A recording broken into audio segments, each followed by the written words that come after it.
Walang hanggang pagmamahal. Mag-isal tayo.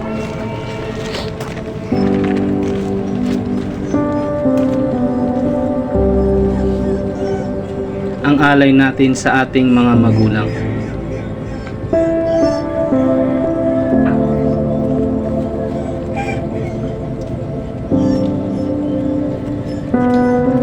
Hindi nagtatapos sa kamatayan.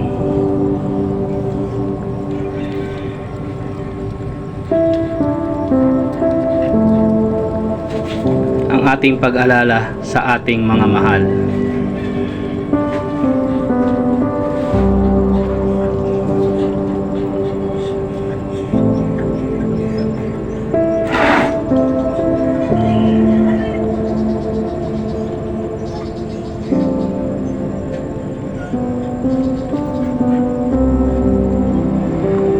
Sapagkat para sa akin,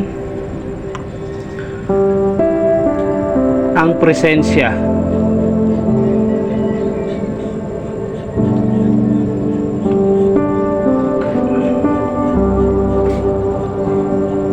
man nila ay maglaho ng pisikal,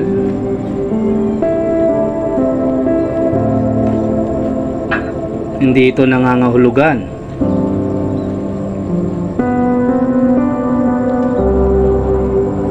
nawala na sila dito sa ating pagkatao, lalo tigit sa mundong ibabaw.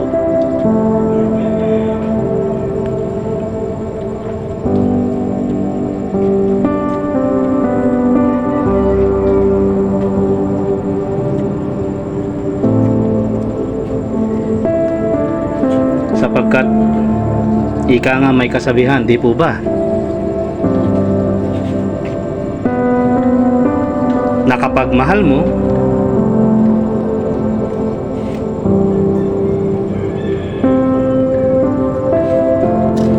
anuman ang mangyari, anuman yung mga nangyari, at anuman ang mga mangyayari, hindi ito sila biglang-bigla mawawala sa iyong pagkatao.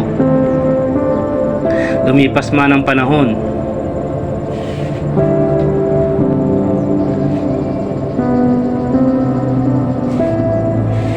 mga araw, oras, lagi sila nandito sa puso natin.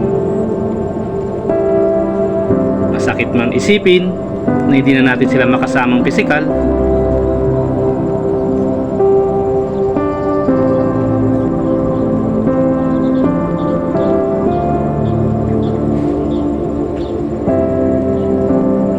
magbago man ang panahon o ang mundong ating ginagalawan,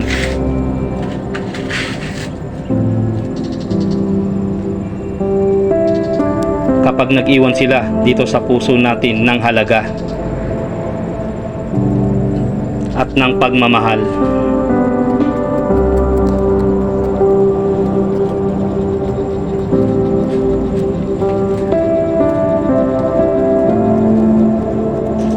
hindi ito magiging hadlang upang sila ay patuloy kanilang mamahalin kahit ikaw ay nasa kabilang buhay na.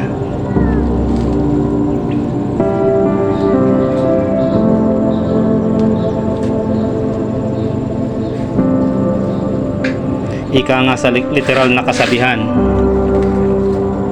what you sow is what you reaped. Kung ano ang iyong itinanim, ang siyang iyong aanihin.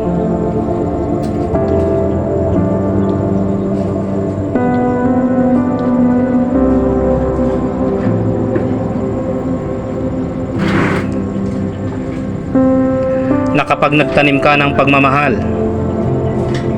literal lang na ang aanihin mo ay pagmamahal din, sapagkat ang Diyos ay pag-ibig at literal na unang nagmahal sa atin.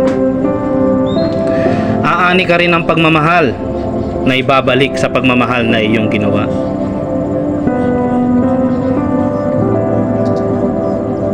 Susuklian ka nila sa pamamagitan ng iyong mga gawa, ika nga. Palaging alalahanin ng tao ang kabutihan mo kahit ikaw ay wala na sa mundong ito.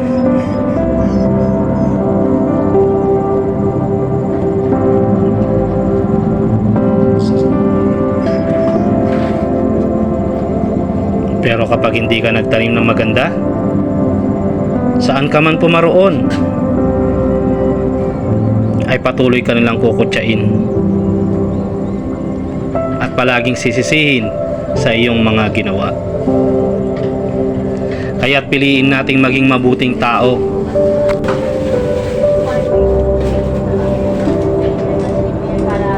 Sa lahat ng pagkakataon at sa lahat ng oras ay gawin nating sentro ang mga aral at tagubilin ng ating Panginoon.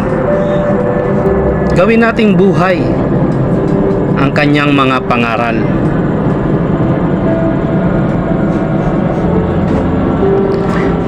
At ang ating Panginoong Hesus ang gawin natin tanggulan sa bawat oras ng ating buhay, sa bawat pagkakataon, anuman ang ating mga ginagawa.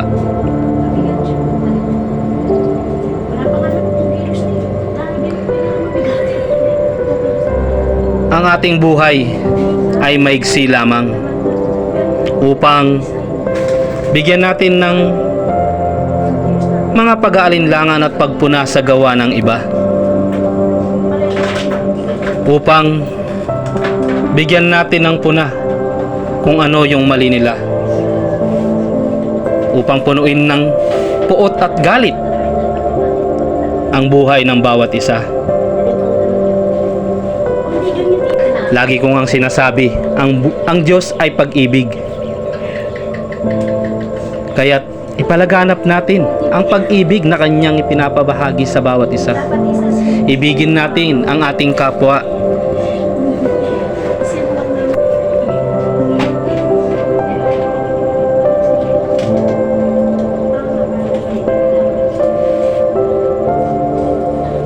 At ipalaganap lalo't higit ang pagmamahal ng Diyos sa sanlibutan. Napakasarap mabuhay guys sa ibabaw ng mundo kung may pagmamahal at may Panginoon tayong pinapadrive ng ating buhay. Kaya't nais ko lamang ipalaganap dito sa sanlibutan ang pagmamahal ng Diyos sa bawat isa sa atin. Hindi pa huli kaibigan, may panahon pa.